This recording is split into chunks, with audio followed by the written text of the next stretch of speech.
All right, I'm ready. We're ready also. Thank you.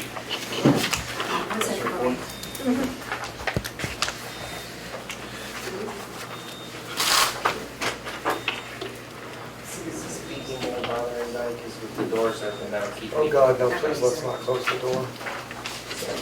It's beeping, it always beeps. The security system will go whack. I mean, it's all wired electronically, so it's going to be. Okay. It's not gonna go off. We have people coming in to save us. Okay, let's go forward to the next item for consideration tonight, which is the appeal of the suspension for Rush Lounge, 2715 Buford Highway, Brookhaven, Georgia, 30329. Can we start the proceedings, please? This is an appeal of, again, a suspension of a license for 2 days based on the licensee's agent's violation of a city ordinance. The same city ordinance is the one that we'll refer to as from the first hearing. I believe we've agreed it's the same statute. It was Cities Exhibit 1 and Section 4-55 C. 4-55A-3. And the violation that we're here today about was again 4-147, the hours of sale and operation. And it was the Saturday hours are from 9 a.m. until 2:55 a.m. And with that being said, we have Major Gurley here who is here to give us a brief overview. And then we also have Corporal Murray, who was the officer who witnessed the conduct, to give us his testimony. And I'll just renew my objection I made before and not restate about hearsay from Mr. Major Burley. No. All right, this particular night, Saturday and Sunday nights under our ordinance have the same hours. This particular night was a Sunday night leading into Monday morning when Corporal Murray, let me go down the roster of my employees and I'll get to the right one eventually. Corporal Murray entered Rush Lounge at about 3:30 in the morning. He was there on an alcohol compliance check. He noted alcoholic beverages, patrons in the club drinking multiple types of those alcoholic beverages. He met with the on-duty manager that identified himself as Roman Wingo and basically informed him that they were in violation of the city's ordinance, the hours and serving ordinance, and documented his findings and his conversations in an incident report. Major Gurley, if I could interrupt you, could you tell us what you're reading off of? I have in front of me Corporal Murray's incident report that he did that night. And is it contained in their packet? Is that page? It is. It's page 25. What is this record? That particular page is the narrative of the incident report. It's the police report that the officer uses to document any crimes or violations that are reported. And is this report made typically as a matter of business? Is it something that you always do? It is. And is it usually made right after the incident in your practice in your company? And according to our policy, it is. And is it a public record? It is a public record. And is this a true and accurate copy of the public record? It is. And other than that, I would close just by pointing out that there was the practice in October was the follow-up and the issue of the citation, which was done. Citation was issued. It's been adjudicated in court. I believe the date of judgment is the same as the previous case. I have a certified copy from the court of that that I can present to you. You have a copy? Okay. All right. So you're good with that. He's actually got the certified copy. Just, I don't know if yours is certified. Just so that you know it's... Understood. We got the certified copy. No objection to what I'll call Brookhaven 1's certified copy. We've also, we'll tender, once again, everything, the incident report and everything that is in our packet. And now, Corporal Murray? I do object to the incident report going in as I did in the first case as hearsay. Officer Murray, did you make this incident report? I did. Did you make it in the normal course of business? I did. Did you make it right after the incident happened? I made it at 4:14 hours Is this something? after the incident happened. Is this something that's done in the normal course of business? Yes, ma'am.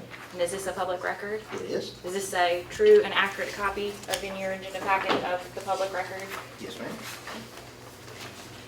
That being said, are you employed by the city of Brookhaven? Yes, ma'am. What is your position with the city of Brookhaven? My current position is uniform corporal with Alpha Shift in the uniform division. Okay, how long have you been with Brookhaven? I started with Brookhaven on July 15th of 2013. Are you aware of the city of Brookhaven determining to go ahead and start enforcing the pouring hours when that happened? Yes, ma'am. Can you tell us a little bit about it? As it was explained to us, we were given a directive through our chain of command, directed by my sergeant at the time, which was Jeff Vanneman, to begin a alcohol compliance check and checks of the numerous clubs that are on within the Beaufort Highway corridor, as well as other clubs within the city of Brookhaven. I personally went to a number of clubs. The first couple that I went to, I issued verbal warnings if I found them not in compliance with the city ordinance that we're here on today. In this particular case, as ordered by my chain of command, I completed an incident report documenting my observations. Can you tell us what you saw that day? Yes, ma'am, at 3:30 hours. Again, it is an approximation. If you would like to know the exact time that I arrived on scene, I can provide you the exact time that I called out on the radio, which is open for public records via the DeKalb County Dispatch. I do not have a copy of that with me, but it is available. Do you believe it was after 3:30, before 3:30? Do you know? I believe it was shortly after 3:30, within 1 to 2 minutes. Okay. I went to the club that I was assigned, which in this case was Club Rush. I arrived on scene, and when I tried to enter the club, the doors were locked. After knocking on the doors were unlocked by private security that were on scene, non-sworn police officers or any police officers. At which point I informed them that I was there on an alcohol compliance check and I was allowed in. And when I walked into the main club area, had a number of people, I would say over 50. I do not know what club capacity is, as I'm not a fire marshal. I don't know what they allow on a night, but there were a number of people in the club. And many of those, greater than 20, had a varying plethora of containers, to include beer bottles, plastic cups, as well as glass drinks. And I could clearly smell the odor of alcohol coming from the club, as well as the rest of the patrons that would push by me as I was trying to walk through the club. Did you see any employees there? I could not tell you who was an employee and who wasn't. Did you speak to anyone who purported to be an employee? Yes, when I spoke to the initial security officers, I informed them that I needed to speak to the on-duty manager. Did you speak to the manager? I did. What did you tell him?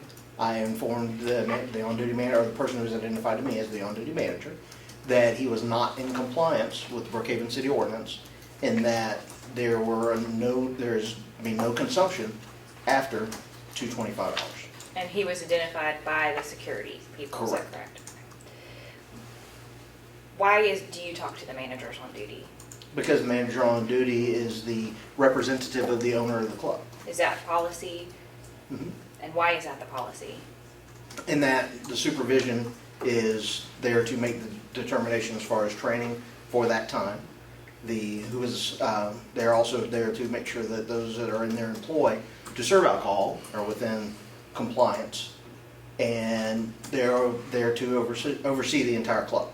So you speak to the manager because they're in charge of enforcing the rules of the city of Brookhaven.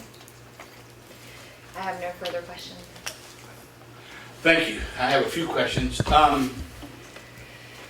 The person who was identified as the manager was who? Roman Wingo. Okay. The citation was not written to Roman Wingo, but to a Mr. David Kelly.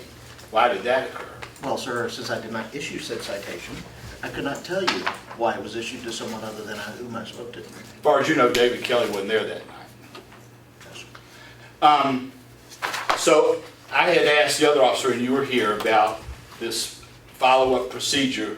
Are you telling me that you did not issue the citation yourself that night, but left, and someone else issued it later? Well, I observed a violation. I completed an incident report as directed by my chain of command, submitted the incident report for review and approval by the chain of command. And after that, I cannot tell you what happened as far as enforcement or what the city chose to do. My question is the citation. You didn't issue the citation. No, sir, I did not physically And issue the can you citation. tell me the name of the person who issued it? It looks like Sergeant somebody. I do not have a copy of the citation in front Would of me. you have a copy? Thank you, Major.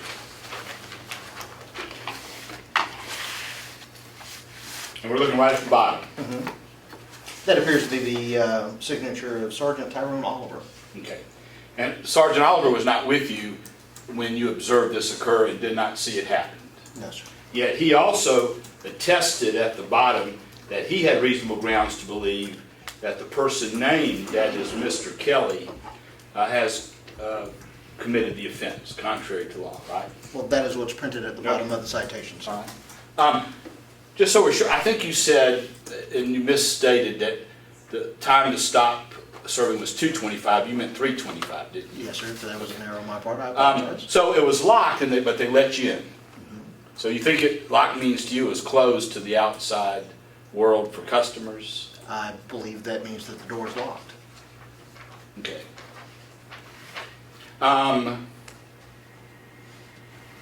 By the way, you mentioned in direct that you were given a group of places to run a, I don't know what the term is, an inspection, let's call it. Is that right? Yes, sir. Did the city inspect all of its alcohol establishments or just some? Sir, that's a question I can't answer. The only question I can answer is, and the only thing I can testify to, is that on this particular date, at this particular time, I inspected this particular club. And other clubs that night too? No, sir. We were assigned one club per night to inspect. All right.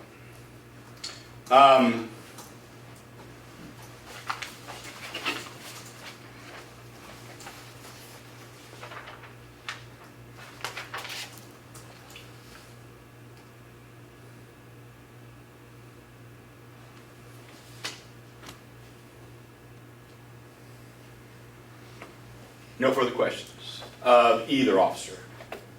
It's your turn, you may do as you wish. And can I call myself as a witness? You may present an oral argument Okay. or a report, yes.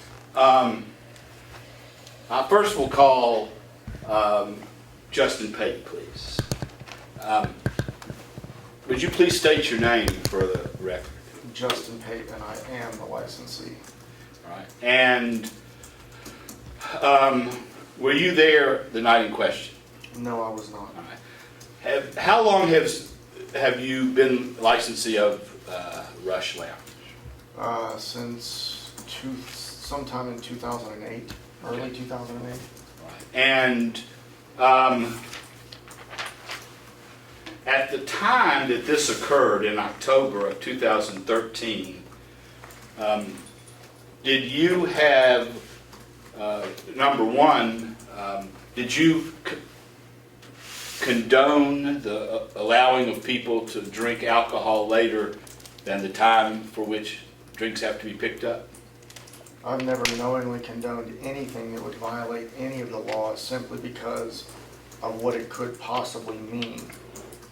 Including what it means now. Right? Including what it means now. Okay.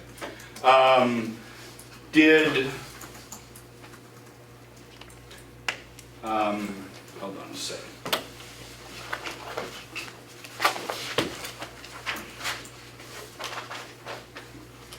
So these violations were not known to you, No, they were not known to me. Not at, and not at that time. were they condoned by you?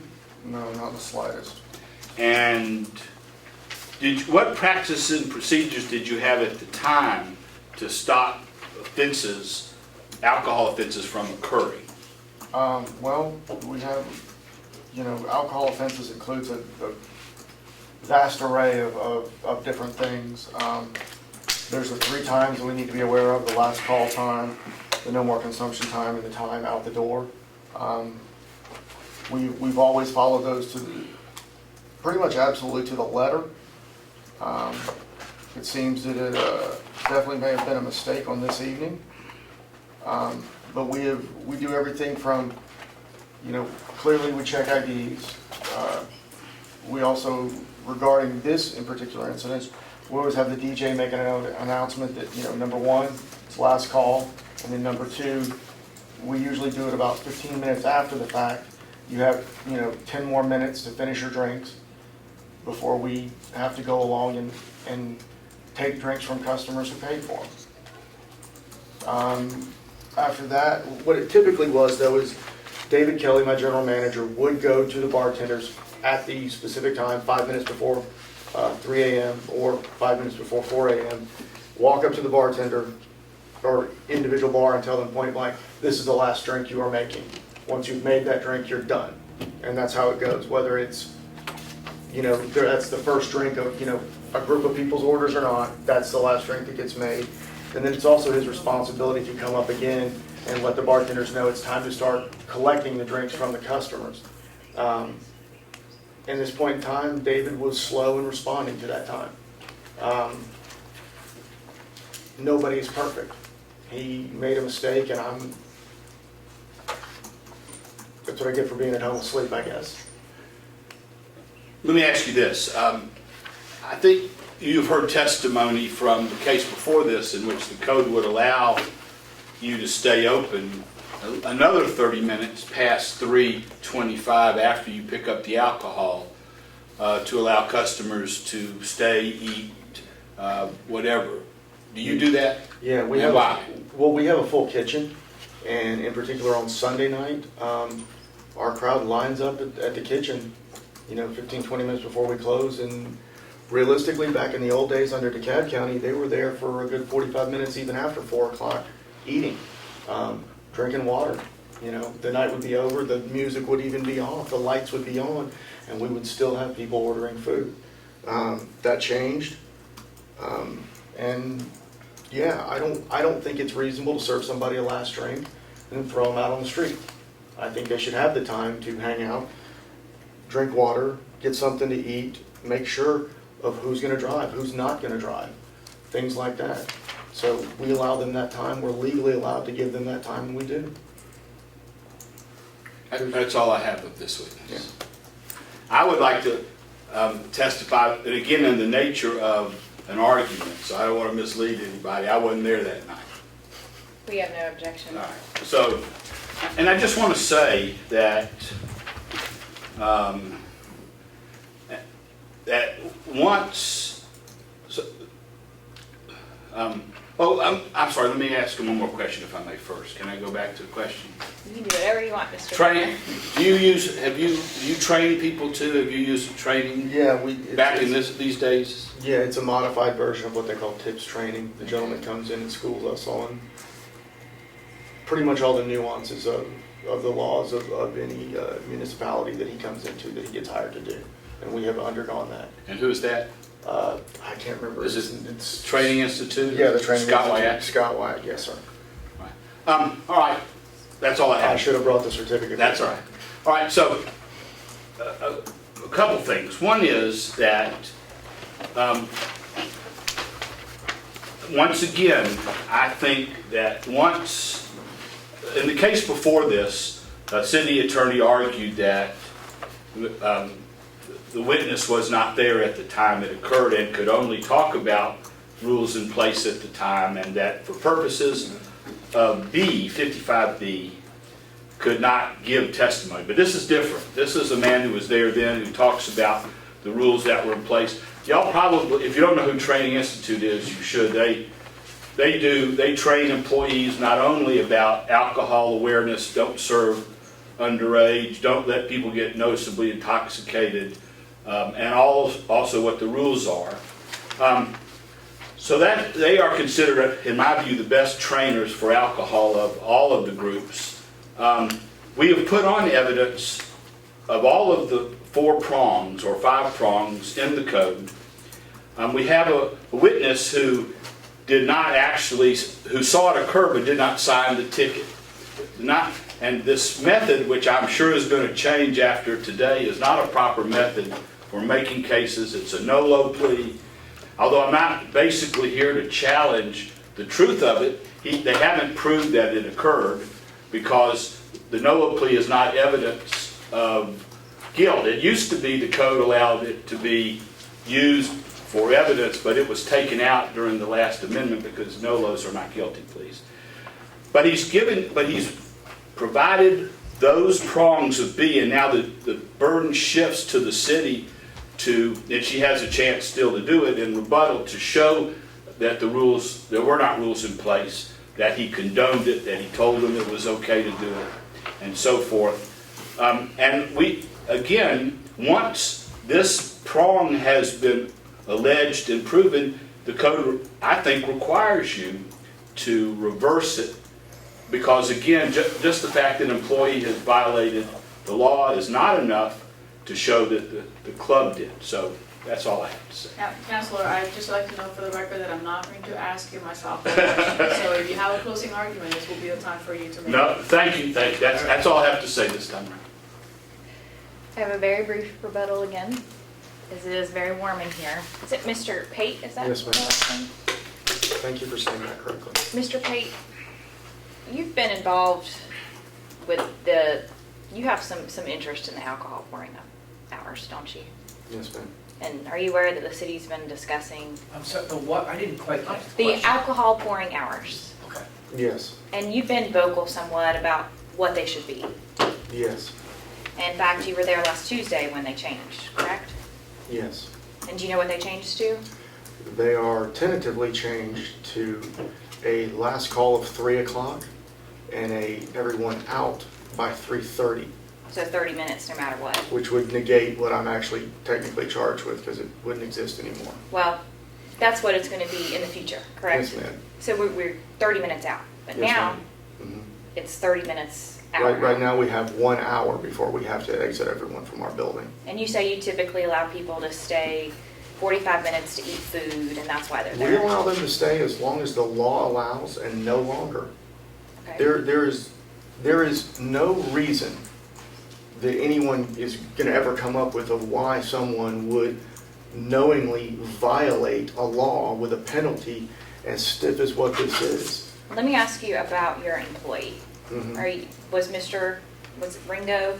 Was he Wingo. Wingo? Mhm. Was he employed by you? Yes, Was he a manager? yes. What was his responsibility as a manager? He is actually the head of security. So he was in charge of making sure the club was safe and in compliance with rules. Yes, ma'am. Okay. But he reports to David Kelly. David Kelly, who is the manager? Who's He the one is who the general was manager, yes, apparently ultimately cited for Yes. this? So but Mr. Ringo was there to your knowledge that night. Wingo. Yes, ma'am. Wingo. Yeah. Apparently, I cannot get his Good name my name. correctly. Right. Mr. Roman Wingo, that's Yes, ma'am. where it's coming from. So if there weren't rules, is he still employed with you? Yeah, they both are. And he still works with you? Yeah, they've been with me. Austin's been with me. Well, we call him Austin. His given name is Roman, but he goes by Austin as his middle name. He's been employed with me for 2.5 years, and David Kelly's been with me almost since I bought the business. And they're still manager today? Yes, ma'am. Now, you said that you've always followed the letter of the law to the T in your previous testimony. I've never been cited before. Have you been cited, or is that still the case? Are you still following the letter to the T? I am actually following it much, much more stringently now, considering the way Brookhaven has chose to handle their enforcement. Yes, we have. What do you mean by that? Have you been visited again? Is that what you're saying? Or? I wouldn't be surprised if I haven't been visited, but we've taken significant steps to make sure that this problem literally can't arise again. We, as you heard in the previous case, yes, people don't like to give up drinks that they legally paid for. In order to make our policy or our process more efficient, come last call, everything that is not an alcoholic beverage goes into a paper cup. So now instead of wasting time going to every single individual person and fighting with them, we go paper cup, paper cup, paper cup, okay, drink, boom. So drink. but your testimony is that you're not aware of any other incidents where the city of Brookhaven has cited your business for alcohol-related reasons since this night? You didn't say No, that. no, I did not say that at all. Okay. That's not what you I asked. said before Wait a this. second, that's not what you asked. Ask a question. Well, I asked if he had been following the law to the T since this night. If he was aware, if his business had been falling to the teeth.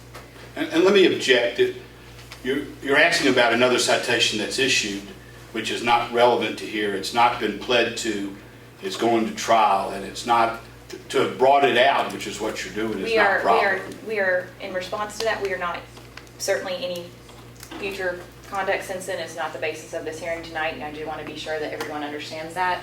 It was only meant for impeachment purposes to the extent that he had testified that he had followed the letter of the law since this night, and with that, I'll withdraw that line of questioning and not go any further. And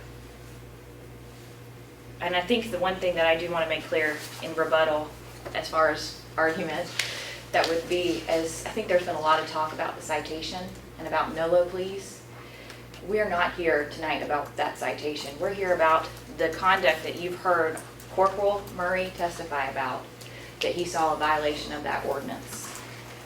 You've heard, and you've heard some testimony in response to see if, as a defense, that there are procedures in place. That's up to you whether you believe the credibility of this witness, but I do want to point you out that one of the factors is that these acts were not known or should not reasonably, under reasonable circumstances, should not have been known. And I think we've heard testimony that since then they are known, that they weren't, that they should have reasonably been known at that time. And perhaps if there's a violation in the future, hypothetically, which is not the basis of this conduct whatsoever, that they should have been known then too.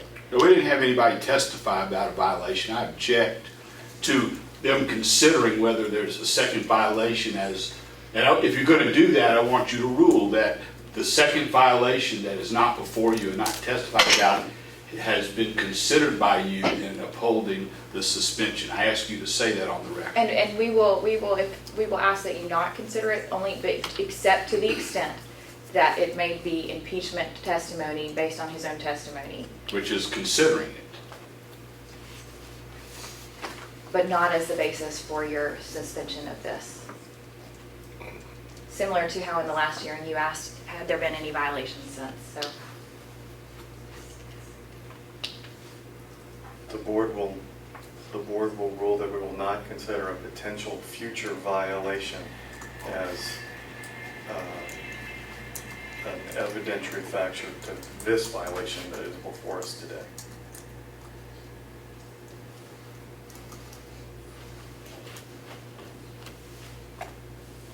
I have nothing further.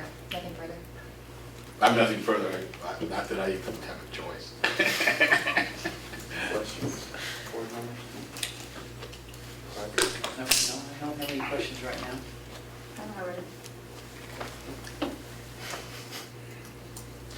I have a question. Mr. Pate, is the procedure to lock the front door at closing time?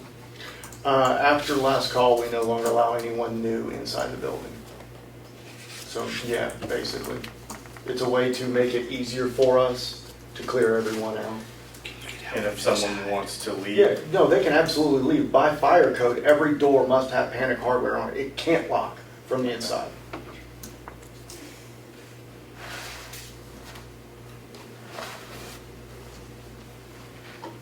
I actually did have one question, and that was, when was the date of this training session that you had with employees? Honestly, I really couldn't tell you. I'm horrible with a calendar. Give me a ballpark. 2008 or 2013? We originally did an online program years ago. As things kind of changed, it was probably, it wasn't 14 that we did a new one, yeah, because by that time, unlike most other places, most of my staff has been with me. You know, David Kelly and Roman Wingo are actually two of my newer employees. So it didn't really become an issue to train anyone new for quite a long time. But it was in sometime 2014, but I honestly couldn't tell you what month or date. Could I ask you, would you say it was after the formation of the city of Brookhaven? Yeah, I would say it was. Okay.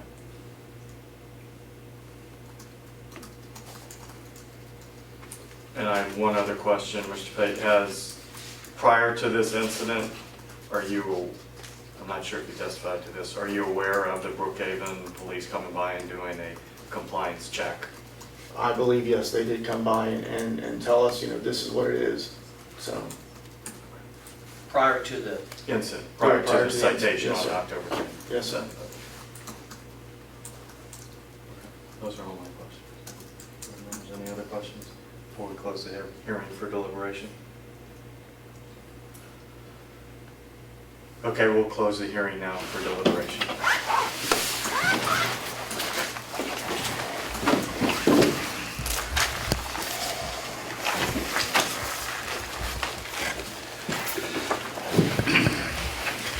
gonna leave you guys in the hot room now.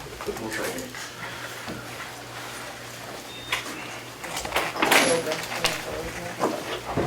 Well, if you just bring this time stays with you. Radio recording. Because this is an administrative hearing, sir, I did not know that I needed to bring it up.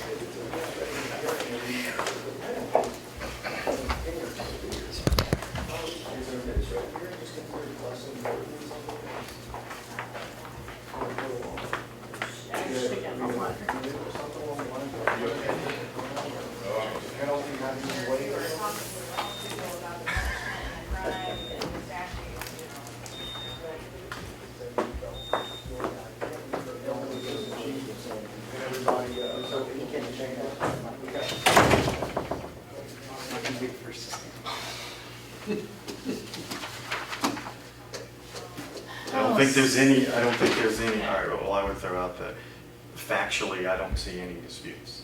No, it appears that it happened. Right. It happened, even Mr. Pate would acknowledge that his employees probably are outside of their comfort zone. Right. I agree, there's no seeming question of fact, at least about the incident, yeah. So then we're left to, is there enough, do we meet all prongs of the Correct. four-part test as an affirmative defense where they do not, that we would overrule the suspension? I just don't feel comfortable with the testimony about, oh, the manager, he was slow, or David, whoever it was, he was not perfect. That for me is not enough, an excuse of an employee, because otherwise the licensee is always going to be kept in the dark as to what's going on in the club, so they can go ahead and try to pretend that they were not aware of the activities. It had been different, had been a rogue employee or somebody who was doing it with a vendetta or something else stronger, I would be comfortable with it, but here, just because somebody was slow, it just was not sufficient for me to meet the requirement of not condone, or was it known or unknown? Known, or under reasonable circumstances, it should have been known. When you're operating a bar. Yeah, and they were aware that the city of Brookhaven was going to start enforcing its ordinances, so.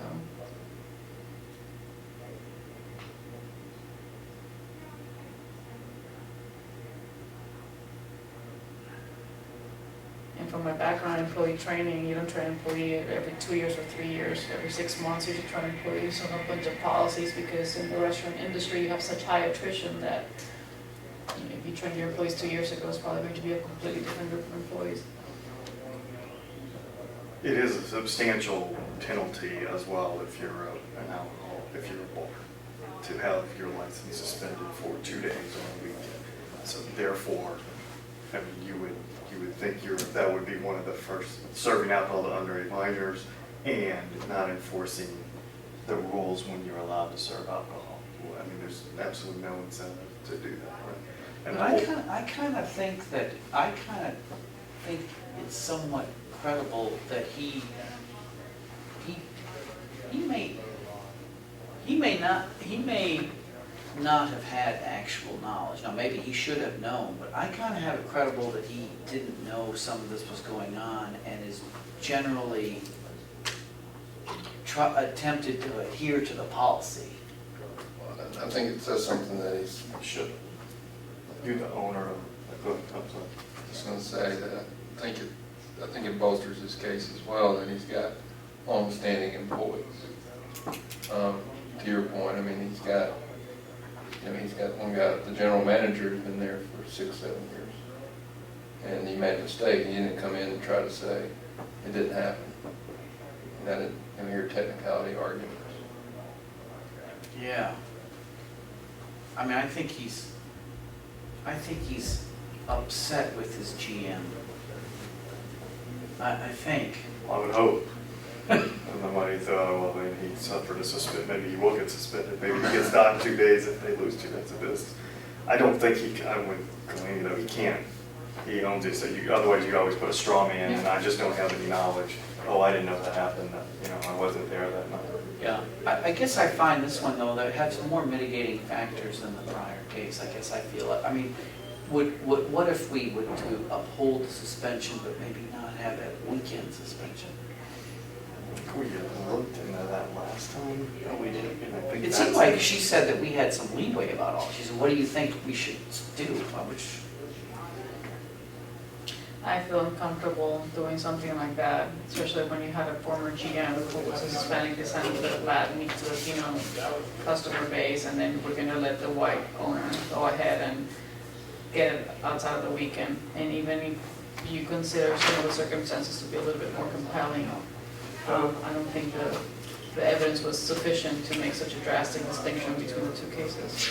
I think we addressed that issue, Richard, last time, and the fine, the law, the statute says the first violation results in a suspension for a period not less than 2 days. Okay. Which shall be scheduled to include a Friday and a Okay. Saturday.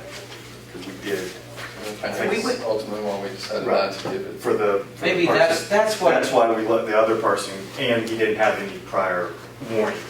That's what we used, otherwise we thought about giving him 1 day. So, Okay, for a variety, I agree with Galani that we can't go that way. okay. Yeah, I'm recalling that now.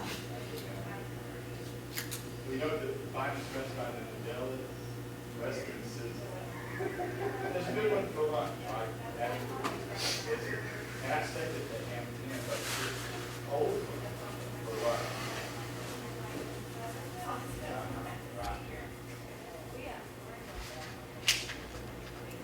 There's one lawyer in basically, JJ. But for, like,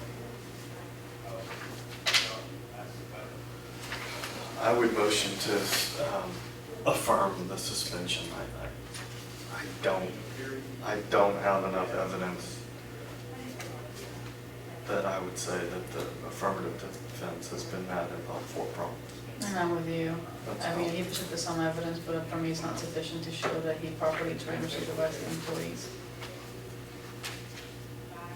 And he seemed to say that this training session that did go on was well after the incident here. Or well before.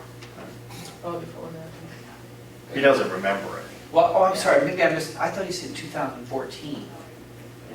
I think it was after the city was created. It was something like sometime, that. what I said, the city was formed in 12. He said it was sometime after the city was I formed. missed it, okay. And what I'm thinking is if they had had it recently or within the last year, they would have a piece of evidence showing that they did the training. And that's not that hard because they keep saying that they get the training through this institute.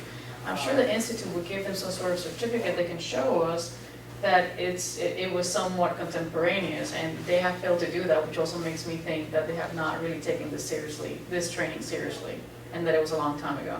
And while the managers have been there a long time, I'm pretty sure the servers have not. Restaurants, people just go through the doors and come and go.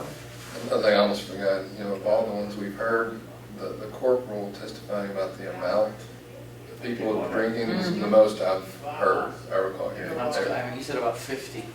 Yeah, and no more than 20 had alcohol. And it's probably no coincidence Mr. Pate doesn't have Mr. Kelly here or Mr. Wingo. True. I mean, I don't know, right? How many people were in the bar? Would you agree that there were 50 people in the bar, Mr. Wingo? More than 20? And you're saying no one besides, or you're just going to conflict? So I think that might have been strategic. And they're still employees with, it's not like you got rid of them. Yeah, it was kind of egregious if it was that many people. That's a very good point. This is not like the guy holding on by the bar to the beer with the Right, security the one, guards. and that was, he was saying, and that guy didn't go in, so. Yeah. That sounds right. I'm good with this.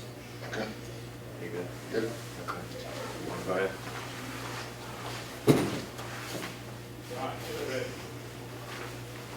Thank you for your service. That's Yeah, I know. getting people in and Good out. job. Appreciate it.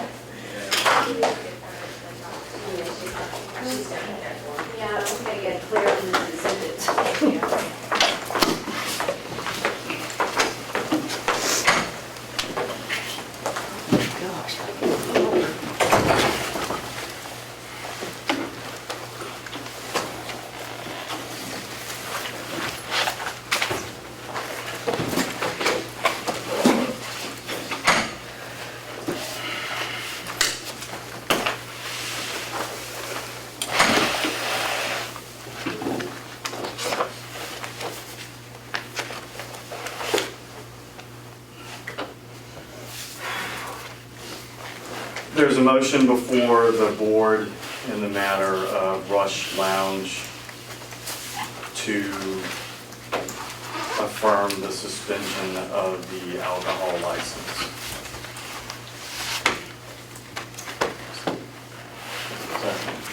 I second that. All in favor, raise your hand. Aye. Please let the record show 4 affirmative votes.